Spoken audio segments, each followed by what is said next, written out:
ராஜ்யம் முழுவதையும் ஆளும்படிக்கு தன் ராஜ்யத்தின் மேல் 120 தேசாதிபதிகளில் ராஜாவுக்கு நஷ்டம் வராதபடிக்கு அந்த தேசாதிபதிகளுக்கு கணக்கு ஒப்புவிக்கிறதுக்காக அவர்களுக்கு மேலாக 3 பிரதானிகளையும் ஏற்படுத்துவது தரிவுக்கு நலன் கண்டது. இவர்களில் நான் மேற்கொள்வதாக இருந்தால் இப்படி இருக்கையில் தானியேல் பிரதானிகளுக்கும் தேசாதிபதிகளுக்கும் மேற்பட்டவனாக இருந்தான். தானியேலுக்கு விசேஷித்த ஆவியானவரால் அவனை ராஜ்யம் முழுவதற்கும் அதிகாரியாக ஏற்படுத்த ராஜா நினைத்தான். அப்பொழுது பிரதானிகள் தேசாதிபதிகள் ராஜாவின் விசாரணையை தானியேலை குற்றப்படுத்தும்படி முகாந்தரம் தேடினார்கள். ஆனாலும் ஒரு முகாந்தரத்தையும் குற்றத்தையும் கண்டுபிடிக்க அவர்களால் கூடாது இருந்தது. அவன் உண்மை உள்ளவனாயிருந்தபடியால் அவனை சுமத்த யாதொரு குற்றமும் குறைவும் காணப்படவில்லை. அப்பொழுது அந்த மனுஷன் நாம் இந்த தானியேலை அவனுடைய தேவனை பற்றிய விஷயத்தை குற்றப்படுத்தும் முகாந்தரத்தை கண்டுபிடித்தார்களே, அவனை வேறு ஒன்றிலும் குற்றப்படுத்தும் முகாந்தரத்தை கண்டுபிடிக்க கூடாது என்றார்கள்.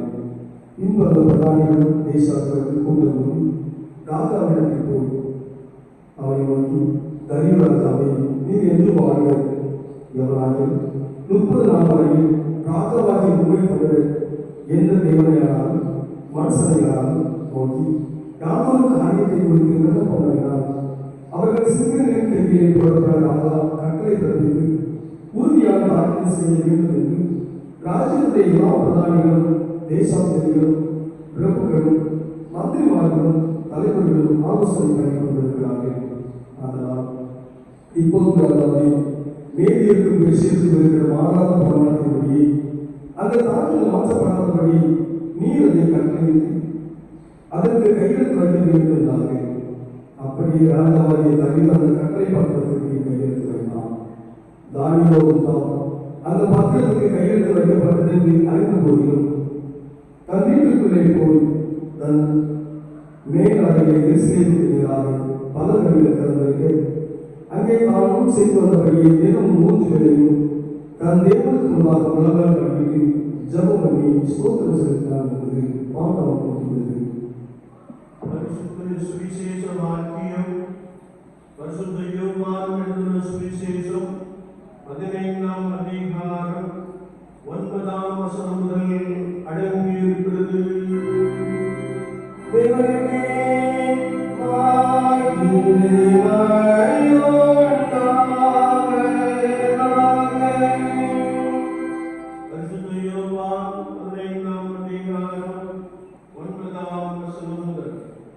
பிதா என்னில் அன்பாயிருக்கிற போது நானும் உங்களில் அன்பாயிருக்கிறேன். என்னுடைய அன்பிலே நிலைத்திருங்கள்.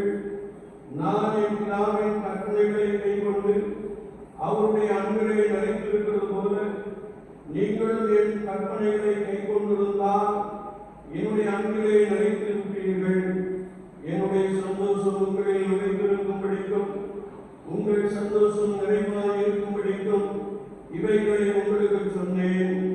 நான் உங்களில் அன்பாக இருக்கிறது போல நீங்களும் ஒருவருக்கு ஒருவர் அன்பாக இருக்க வேண்டும் என்பதே என்னுடைய கற்பனையாக இருக்கிறது. ஒருவன் தன் சிநேகிதருக்காக தன் ஜீவனை கொடுக்கிற அன்பிலும் அதிகமான அன்பு ஒருவரிடத்திலும் இல்லை. நான் உங்களுக்கு கற்பிக்கிற யாவையும் நீங்கள் செய்வீர்களானால் என் சிநேகிதராக இருப்பீர்கள்.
பாடுபட்டு இறக்கப்பட்டார். வேத வாக்கியங்களின்படி மூன்றாம் நாள் உயிர்த்தெழுந்தார். வரங்களுக்கு பிதாவினால் சொல்லியிருக்கிறார். உயிருடைய மறுபொருளுக்கு இருக்கிறது. மகிமையுடைய திரும்ப வருவார். அவருடைய ராஜ்யத்தின் முடிவில்லை. கர்த்தருமாய் ஜீவனை கொடுக்கிறவருமாய் பிதாவிலும் குமாரனிலும் இருந்து புறப்படுகிறவருமாய் பிதாவோடும் குமாரனோடும் கூட தொடர்புபடுகிறவருமாய் தீர்க்கதரிசிகள் மூலமாக படைத்தவருமாய் இருக்கிறேன். பரிசுத்தவானை விசுவாசிக்கிறேன். ஒரே குர்பானை அப்போஸ்தலர் திருச்சபை முதல் விசுவாசிக்கிறேன். பாவ மன்னிப்புக்கு நீக்கப்பட்டேன். ஒரே ஞானஸ்நானத்தை அறிவிக்கிறேன். மரித்தோர் உயிர்த்தெழுதலும் மறுமைக்கு ஜீவன் உண்டாக நான் நினைக்கிறேன்.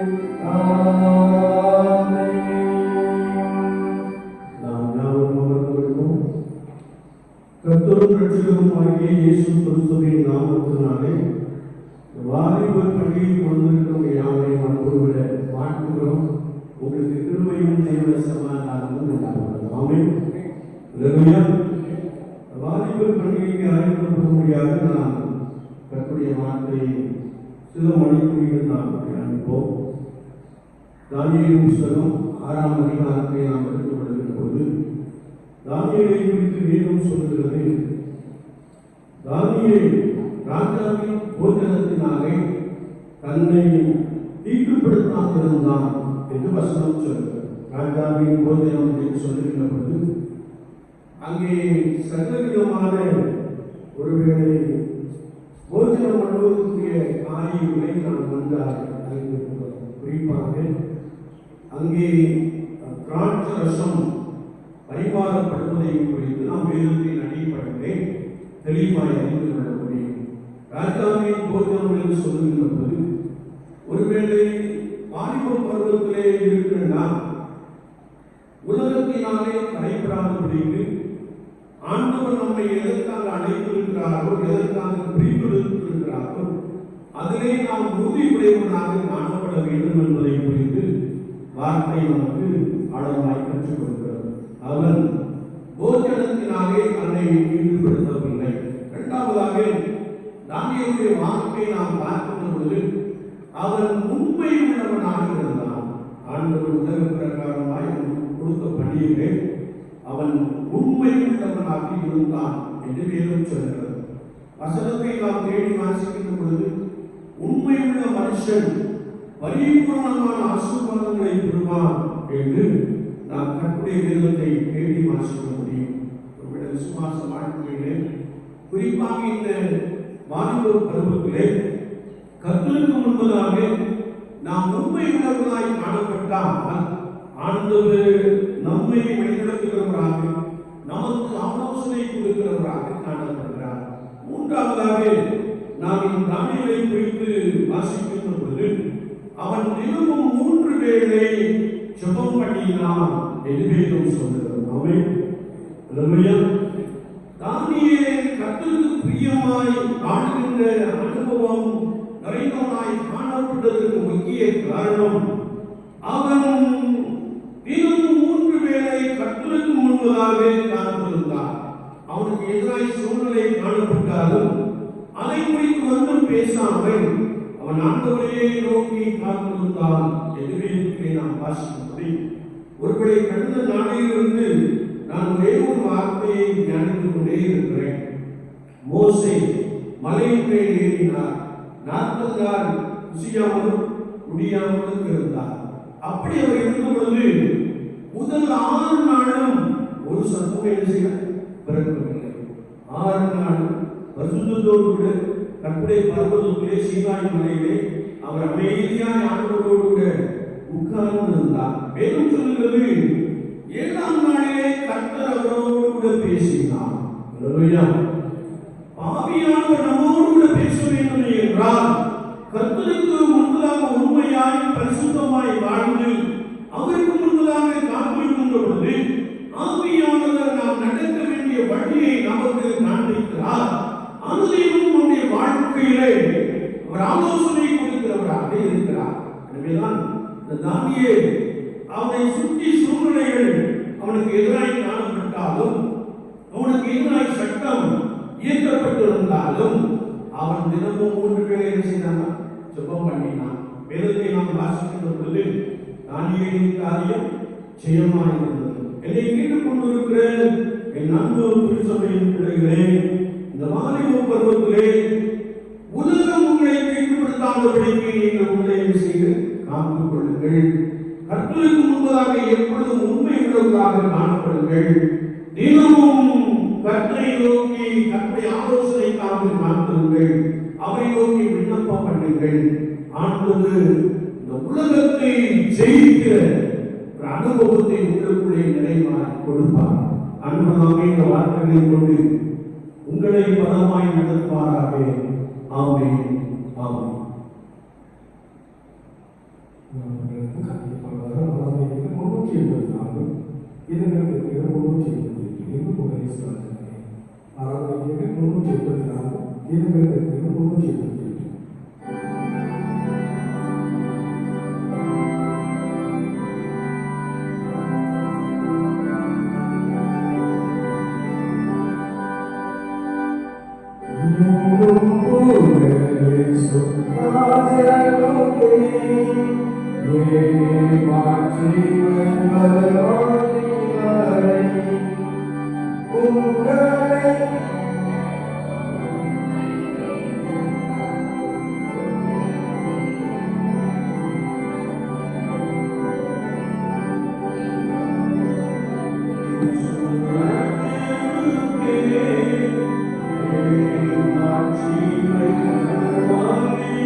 உமது கருத்தில் வாங்கி உமக்கு கொடுத்தோம் என்ற வசனத்தின்படியே எங்கள் ஞான சகோதர குடும்பத்தார்கள் என் நாமத்துக்கு பெற்றுக் கொடுத்த காணிக்கைகளுக்காக ஸ்தோத்திர காணிக்கைகளுக்காக நாங்கள் நன்றியோடு நோக்கி பார்க்கிறோம். உற்சாகமாய் கொடுத்திருக்கிறார்கள். ஆண்டவர் இரட்டிப்பான நன்மையினாலே இவர்களை பலமாய் நிரப்புகிறார். எங்களையே அர்ப்பணிக்கும் மூலமாக நாங்கள் படைத்த காணிக்கைகளை ஆண்டவர் ஏற்றுக்கொள்கிறார். இயேசு கிறிஸ்துவின் நாமத்தில் ஜெபம் கேளும் பரிசுத்த பிதாவே.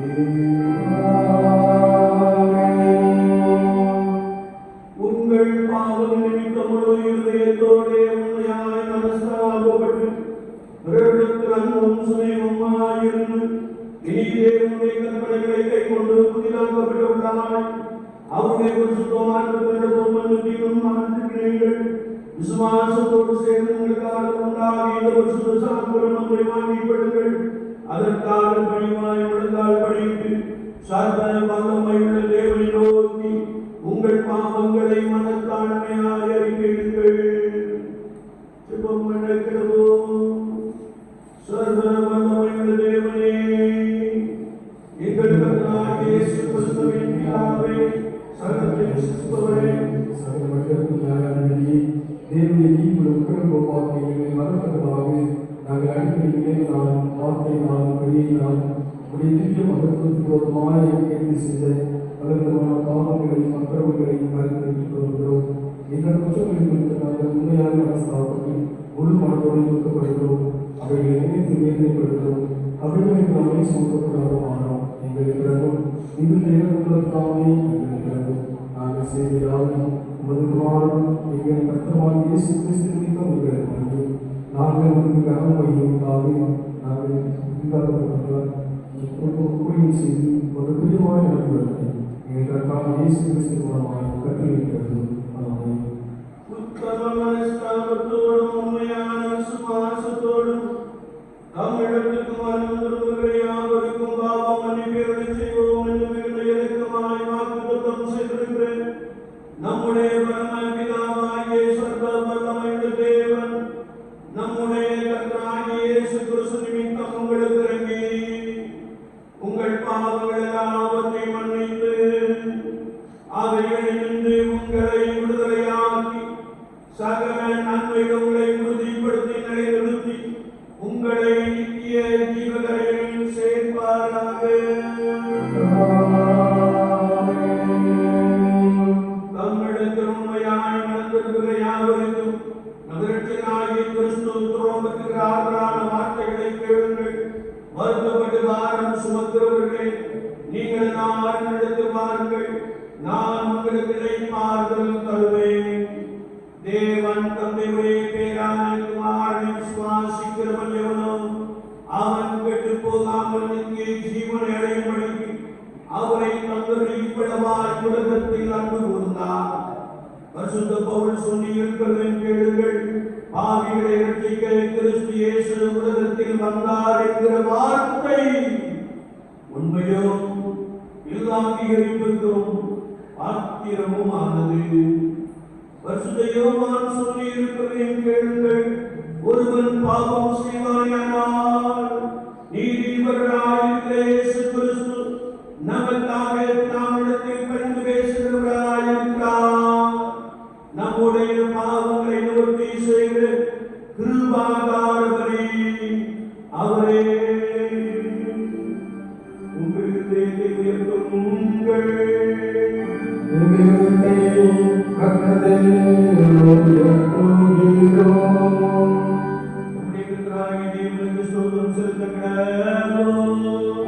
அப்படி செய்வது தகுதியும்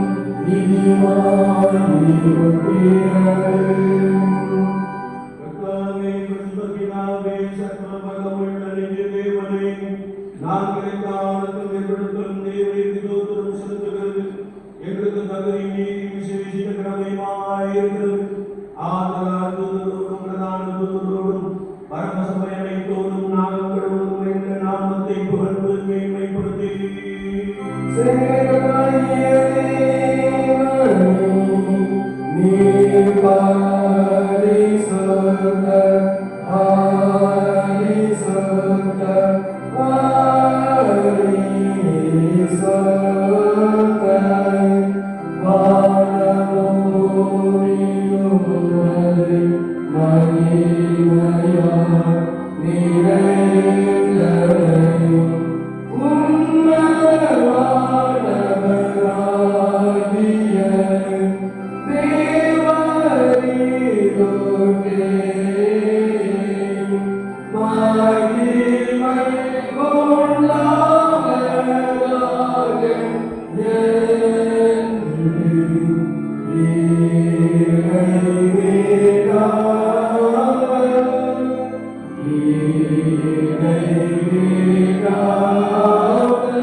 தேவனுடைய அளவற்ற இலக்கத்தையே நாம் சேர்க்கிறோம்.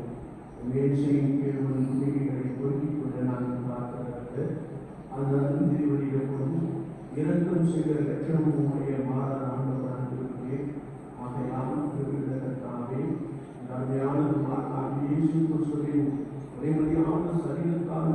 அதற்காக எங்கள் பாவமுள்ள சரீரமும் ஆத்மாவும் சுத்தமாகி எப்பொழுதும் நாங்கள் அவருக்குள்ளும் அவர் எங்களுக்குள்ளும் வாசமாக இருப்பதற்கு ஏற்றவிதமாக அவருடைய சரத்தை புசித்தோடைய ரத்தத்தை மாணவன எங்களுக்கு கிருபை செய்கிறோம்.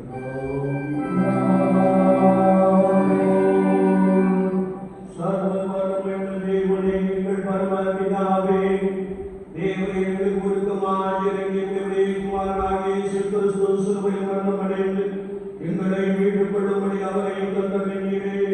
அவர் சிலுவையிலே ஒரே தினம் நம்மை நாமே பலியாக ஒப்புக்கொடுத்து சர்வலோகத்தின் பாவங்களை நிவர்த்தி செய்வதற்கு நிறைவும் பூரணமும் போதுமான பலியும் காணிக்கையும் பரிகாரத்தையும் செலுத்தவல்லாமல் நமது அருமையான மரணத்தையும் இன்றைக்கும் இணைப்புடும் ஞாபகத்தை நினைத்து நாம் திரும்ப வரவிடவும் நாங்கள் அதை செலுத்து வரும்படி நமது வருஷத்தை சுவிசேஷத்தில் கட்டளையிட்டிருக்கிறாரே. இருக்கும் பிதாவே, ஜெபத்தை கேட்கவில்லை உமது குமாரனுடைய இரட்சகருமாகிய இயேசு கிறிஸ்து கட்டளையிட்ட பரிசுத்த நியமத்தின்படி நாங்கள் அவருடைய பாடுகளை மரணத்தை நினைவு கூர்ந்து உமது சிருஷ்டி பதார்த்தங்களாகிய தப்பத்தையும் திராட்சரசத்தையும் விட்டுவிடும்போது அவருடைய பரிசுத்தமுள்ள சரீரத்திற்கு ரத்தத்திற்கும் பங்குறவாம் நீங்கள் செலுத்த வேண்டும் என்று மிகுந்த தாழ்மையோடு வேண்டிக் கொள்கிறோம். அவர்தான் காட்டி கொடுக்கப்பட்ட ராத்திரியிலே அப்பத்தை எடுத்து ஸ்தோத்திரம் பண்ணி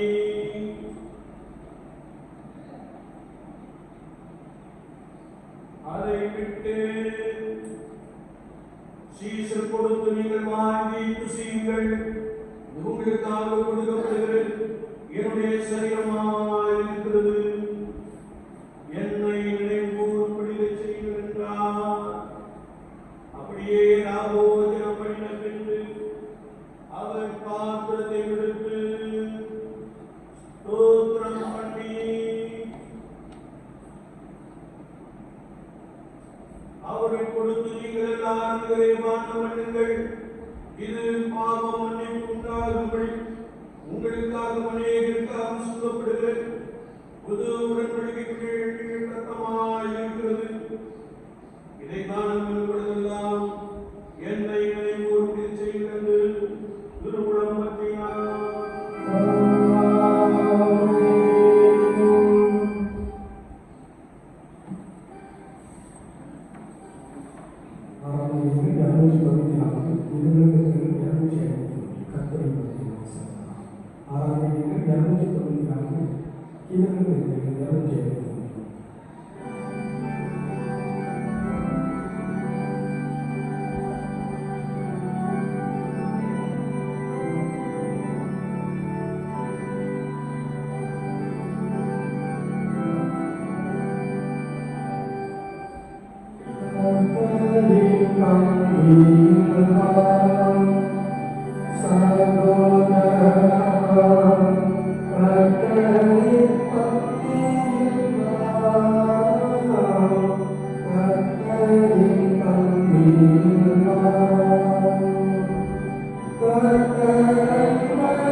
They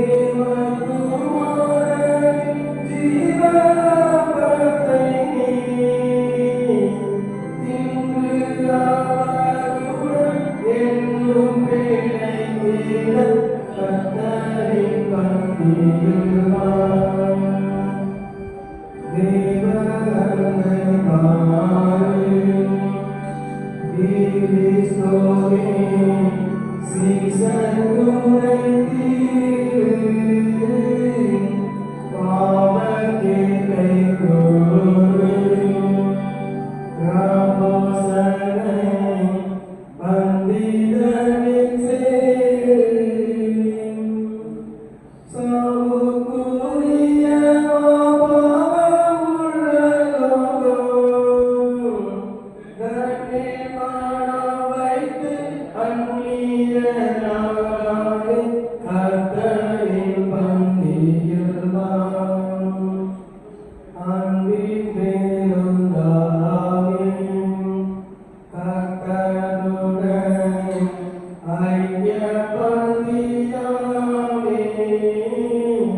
உடன் வந்தவர்களுக்காக ஸ்தோத்திரம். கர்த்தர் யாவரையும் பலப்படுத்தி ஆசீர்வதிப்பீரா. வாலிபர்கள் உம்மிலே பலன் கொடுக்கிற அனுபவத்தால் நிரப்பப்பட அனுதின வாழ்க்கை உம்மை பிரியப்படுத்துவதாய் காணப்பட உலகத்தினால் தடைபடாதபடிக்கு உமக்கு முன்பாக உண்மை உள்ளவர்களாய் உம்மை பிரியப்படுத்துகிறவர்களாய் தினமும் ஜெபித்து உம்மை உறுதியாய் பற்றிக் கொண்டு இருக்கிறவர்களாக காணப்பட ஆண்டவர் அதிகமாய் உதவி செய்கிறார். இவர்கள் மூலமாய் நாம மாத்திரம் மகிமைப்படும். இயேசு கிறிஸ்துவின் நாமத்தில் ஜெபம் கேளும் பரிசுத்த பிதாவே. ஆமென். எல்லா புத்திக்கும் மேலான தேவ சமாதானம் உங்களோடே இருந்து நீங்கள் தேவனை உம்முடைய குமாரனாகிய நம்முடைய நாதர் இயேசு கிறிஸ்துவின் பற்றி அறிவிலும் அன்பிலும் நிலைத்திருக்கும்படி உங்கள் இருதயத்தையும் சிந்தையும் காக்க கடவுள் பிதா குமாரன் பரிசுத்தாவியுமாகிய சர்வ வல்லமை பொருந்திய தேவனுடைய ஆசீர்வாதம் உங்களுக்குள்ளே இருந்து எப்பொழுதும் உங்களோடே நிலைத்திருக்க கடவுள்.